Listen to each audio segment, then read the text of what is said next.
ہاں بچوں، السلام علیکم۔ فارسی مضامین کے سلسلے کو آگے بڑھاتے ہوئے ہم پہلے دو ویڈیوز آپ کو پوسٹ کر چکے ہیں، 3 اور 3 6 مضامین کے۔ اب یہ 7واں مضمون ہمارا چل رہا ہے، شاعر پسندیدہ من، میرا پسندیدہ شاعر، مائی فیوریٹ پوئٹ۔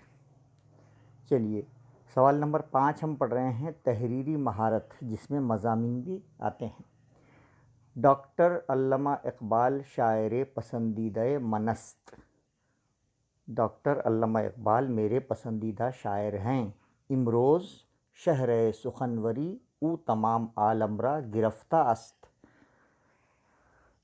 آج ان کی شاعری، شہر سخنوری کہتے ہیں، آج جو ہے شاعری کی دنیا میں وہ تمام عالم میں چھائے ہوئے ہیں، تمام عالم میں ان کی شہرت ہے۔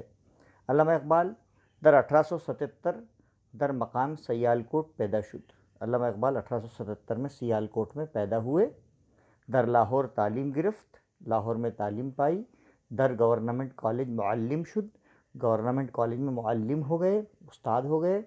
در 1905 انگلستان رفت، 1905 میں انگلستان تشریف لے گئے۔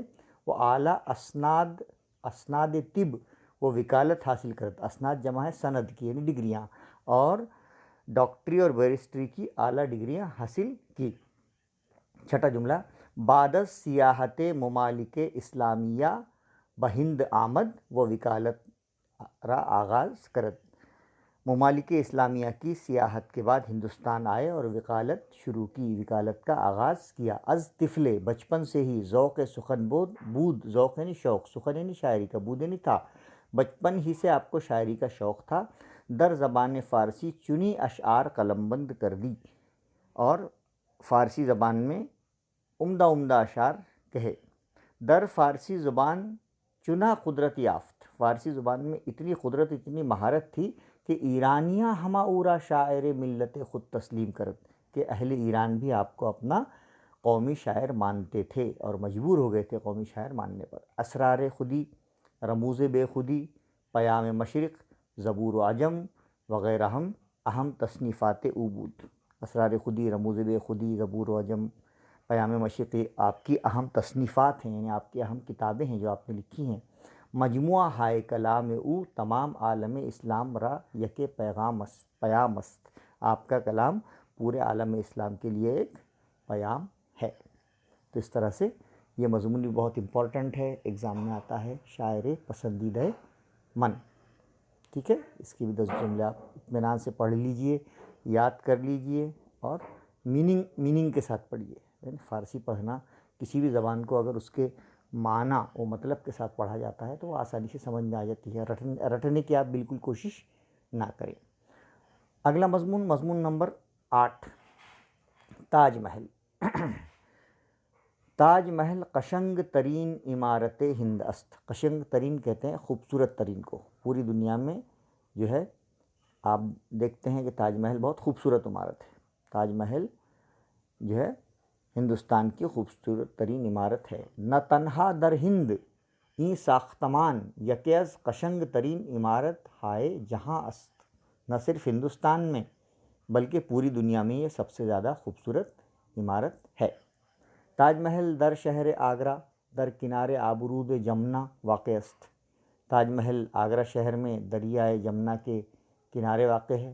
مردمان عالم برائے دیدن عمارت زیبا می آیند، پوری دنیا سے لوگ اس خوبصورت عمارت کو دیکھنے کے لیے آتے ہیں۔ عالم یعنی دنیا، زیبا یعنی خوبصورت، آتے ہیں، می آیند آتے ہیں۔ این عمارت زیبا، یہ خوبصورت عمارت، بیادگار ممتاز محل است، یہ خوبصورت عمارت ممتاز محل کی یادگار ہے، ان کی یاد میں بنائی گئی ہے۔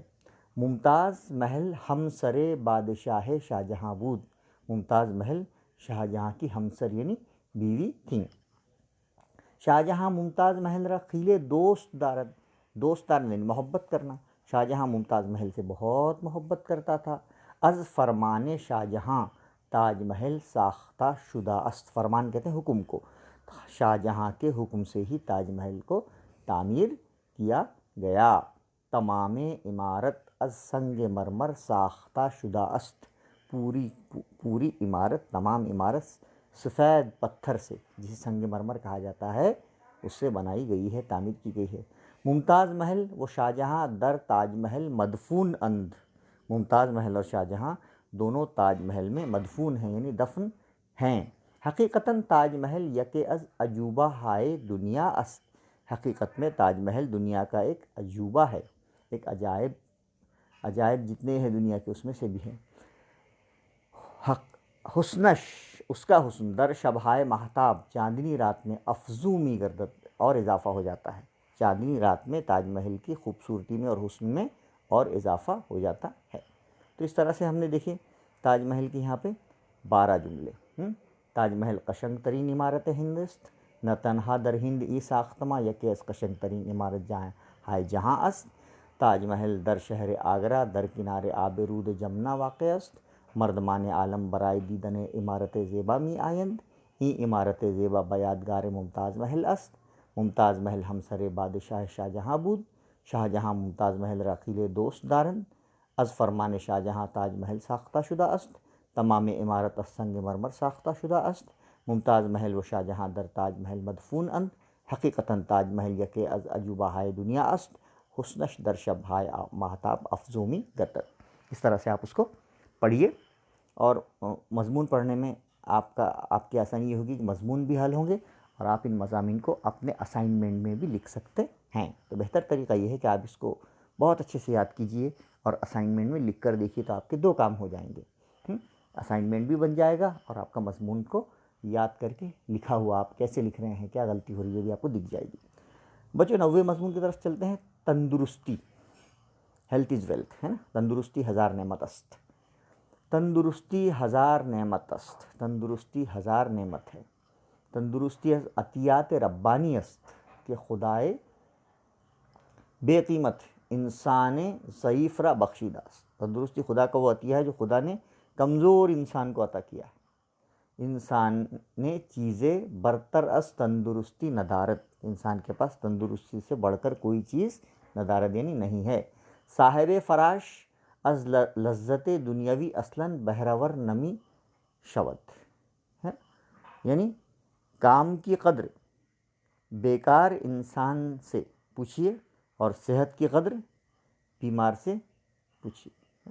ہاں، تو یہ ہوتی ہے، بیمار انسان دنیاوی لذتوں سے کوئی فائدہ نہیں اٹھاتا۔ صاحب فراش یعنی بیمار انسان، از لذت دنیاوی یعنی دنیاوی لذت سے اصلاً بہرور نمی شود یعنی فائدہ نہیں اٹھا سکتا ہے۔ تیسرا جملہ ہے انسانی چیزیں برتر تندرستی ندارت، انسان کے پاس تندرستی سے بڑھ کر کوئی چیز نہیں ہے۔ قدر شغل بیکار و قدر صحت بیمار، ہے نا، ہاں، کام کی قدر بیکار انسان سے پوچھیے اور صحت کی قدر بیمار سے پوچھیے۔ صاحب فراش از لذت دنیا اصلاً بہرور نمی شود، جو ہے بیمار انسان دنیاوی لذتوں سے کوئی فائدہ نہیں اٹھا سکتا۔ مرد مریض دیگرارا در رنج و علم اسیر دارت، ہاں، بیمار انسان دوسرے لوگوں کو بھی مشکلات میں ڈال دیتا ہے۔ ہاں، مرد مریض دیگرارا دوسروں کو رنج و علم اسیر دارت یعنی مشکل میں ڈال دیتا ہے۔ اور مرد تندرست امور دنیاوی را بطریق احسن انجام دی، ہاں، اور تندرست انسان دنیاوی کاموں کو احسن یعنی بہتر طریقے سے انجام دے سکتا ہے۔ تکالیف و مصائب گردش ایام را بخوشی برداشت می کند، ہاں، تکالیف و مشکلات کو بخوشی برداشت کرتا ہے۔ کون؟ ہیلدی پرسن، ہے نا، ہاں۔ 9واں ہے برائے تندرستی در خوردن غذا میانہ روی در نگاہ داشتن لازم است، ہاں، تندرستی حاصل کرنے کے لیے کم کھانا ضروری ہوتا ہے، میانہ روی جسے ہم کہتے ہیں، کم کھانا ضروری ہوتا ہے۔ ہوائے صاف و آب مصفہ از لوازمات تندرستی انت، صاف ہوا، صاف و شفاف ہوا، صاف و پاک و صاف پانی تندرستی کی کیا ہے؟ علامت ہے، لوازمات علامت ہے۔ ورزش و ریاضت بدنی نیز جسم را مضبوط می ساخت، ہاں، نیز ورزش سے جسم کو مضبوطی ملتی ہے۔ بس یہ حقیقت روشن شد، یہ بڑی ظاہری حقیقت ہے، بڑی روشن حقیقت ہے کہ دنیا بمقابلہ تندرستی بے حقیقت اند، کہ دنیا میں کوئی چیز تندرستی کا مقابلہ نہیں کر سکتی ہے۔ تو یہاں پہ ہم کو بہت اچھا مضمون پڑھنے کو مل گیا ہے. تندرستی ہزار نعمت است، تندرستی از عطیات ربانی است کہ خدائے بے قیمت انسان ضعیف را بخشیدہ است. خدا بے قیمت انسان ضعیف را بخشیدہ است. انسان چیزیں برتر است تندرستی ندارد. قدر شغل بیکار و قدر صحت بیمار. صاحب فراش از لذت دنیا اصلاً بہرور نمی شود. مرد مریض دیگراں در رنج و علم اسیر دارد. مرد تندرست امور دنیاوی را بطریق احسن انجام دهد. تکالیف و مصائب گردش و ایام را بخوشی برداشت می کند. برای تندرستی در خوردن غذا میانه روی در نگاه داشتن لازم است. ہوائے صاف و آب مصفہ از لوازمات تندرستی اند. ورزش و ریاضت بدنی نیز جسم را مضبوط می سازند. پس از این حقیقت روشن شد کہ دنیا بمقابل تندرستی بے حقیقت اند. اوکے، تو بچوں تندرستی پر یہ مضمون بہت امپورٹنٹ ہے، آپ کو آ سکتا ہے. اگلا مضمون ہے 10واں مضمون پابندی اوقات، ہے نا، ویلیو آف ٹائم. وقت خزینہ است بے بہا کہ مقابلہ اش دولت ہفت اقلیم حقیق ندارد. ہاں، وقت ایک بیش قیمتی خزانہ ہے. خزینہ ہے نا، بیش قیمتی خزانہ ہے جس کا مقابلہ ساتوں زمین و آسمان نہیں کر سکتے. ہاں، دولت ہفت اقلیم حقیق ندارد یعنی ساتوں زمین ساتوں آسمان. وقت ایسا خزانہ ہے کہ ساتوں زمین اور ساتوں آسمان کی قیمت دے کر بھی اس کا مقابلہ برابر نہیں کی جا سکتی. اگر پابندی اوقات نبودی، اگر وقت کی پابندی نہ ہوتی، شیراز عالم زیر و زبر شدہ تو دنیا کا نظام درہم برہم ہو گیا ہوتا. ہاں، سارا کام جو دنیا میں ہے وہ پابندی اوقات سے چلتا ہے. اگر کارگاہ قدرت رامی بینیم، اگر ہم قدرت کی کاریگری پر نظر ڈالیں، گردد صاف ہے ہیچ شے عمل سرمون تجاوز نہ کنت، تو ہم دیکھیں گے کہ کوئی بھی چیز ایسی نہیں ہے جو وقت کی پابندی نہ کرتی ہو. ہر چیز وقت کی پابندی کرتی ہے. جیسے خورشید و ماہ، خورشید یعنی سورج، ماہ یعنی چاند، بر وقت معین اپنے مقررہ وقت پر طلوع و غروب نہیں کردن. چاند سورج اپنے مقررہ اوقات میں طلوع و غروب ہوتے ہیں. برشگال، خزان، زمستان، تابستان بر وقت خود پدید آید، ہے نا. موسم برسات، برشگال، خزاں، موسم خزاں، زمستان، سردی، تابستان، گرمی، سب اپنے اپنے مقررہ اوقات میں ہی آتے ہیں. اللہ تعالیٰ کو پابندی اوقات بہت پسند ہے نا. بچوں یہاں پہ ایک بات ہم بتا دیں کہ اللہ تعالیٰ کو اگر وقت کی پابندی یعنی ڈسپلن پسند نہ ہوتا تو یہ حکم دے دیتے تھے کہ 5 نمازیں آپ دن میں کبھی بھی پڑھ لو، ہے نا. لیکن ہر نماز کا وقت فکس کیا ہے کہ فجر کا ٹائم یہاں سے یہاں تک، ظہر کا ٹائم یہاں سے یہاں تک، عصر کا ٹائم یہاں سے یہاں تک، مغرب کا ٹائم یہاں سے یہاں تک، عشاء کا ٹائم یہاں سے یہاں تک. اس کا مطلب یہ ہے کہ اللہ تعالیٰ کو وقت کی بہت اہمیت کا اندازہ، وقت کی اہمیت کا اندازہ بندوں کو کروانا ہے. اس لیے تمام چیزوں کو کیا دیا؟ وقت دیا. رمضان کا ایک وقت ہے، حج کا ایک وقت ہے نا. ہاں، تو ہر چیز کا ایک وقت ہے. تو اس کا مطلب یہ ہے کہ پابندی اوقات جو ہے زندگی میں لانا بہت ضروری ہے. اوکے، سورج چاند دیکھیے اپنے وقت پر نکلتے ہیں. وقت را با لغویات ضائع کردن نادانی است. ہاں، وقت کو فضولیات میں ضائع کر دینا، ویسٹ کر دینا نادانی ہے، بے وقوفی ہے. ساعتیں وہ لمحہ کہ بے فائدہ از دست برود، وہ لمحہ جو بیکار ہاتھ سے نکل جائے، ہے نا، وہ لمحہ جو ہاتھ سے بیکار نکل جائے. زندگی را خراب نہیں کنت، ہاں، زندگی کو خراب کر دیتا ہے. گیا وقت پھر ہاتھ آتا نہیں، سدا دورہ دکھاتا نہیں. اگر آدمی از وقت سودے نہ کنت، اگر آدمی وقت سے سود یعنی فائدہ نہ اٹھائے، ہر لمحہ غفلت میں پڑا رہے، امروز بفردہ کرد، آج کے کام کو کل پر چھوڑے، بہر افسوس ہیچ نہ داشت. ہاں، کہ اگر انسان وقت سے فائدہ حاصل نہ کرے، ہر لمحہ غفلت میں رہے، آج کا کام کل پر ٹالے، تو افسوس کے سوا اس کے ہاتھ میں کچھ نہیں آنے والا ہے.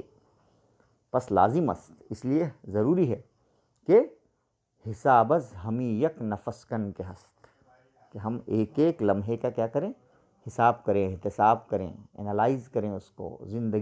زندگانی را بیش بہا توشہ بسازیم. ہاں، اور ہم زندگی کے ہر ایک سانس کی اہمیت کو جانیں، اور وقت زندگی کا قیمتی تحفہ اور کیا ہے، اثاثہ ہے، کیا ہے، تحفہ اور اثاثہ ہے۔ تو بچوں ہم نے دیکھا پابندی اوقات۔ تو ہم نے اس تیسرے ویڈیو میں ہم نے 3 مضامین دیکھے ہیں۔ پہلا دیکھے ہیں ہم نے جو ہے تندرستی، پابندی اوقات، اور اگلا مضمون ہم دیکھ لیتے ہیں فضیلت علم۔ اوکے، اگلا مضمون ہم دیکھتے ہیں فضیلت علم۔ فضیلت علم سے پہلے بچوں ہم یہاں پہ ایک بریک لیتے ہیں، اگلے ویڈیو میں ہم فضیلت علم دیکھتے ہیں۔ آپ اس کو یاد کیجیے اچھے سے۔ اللہ حافظ۔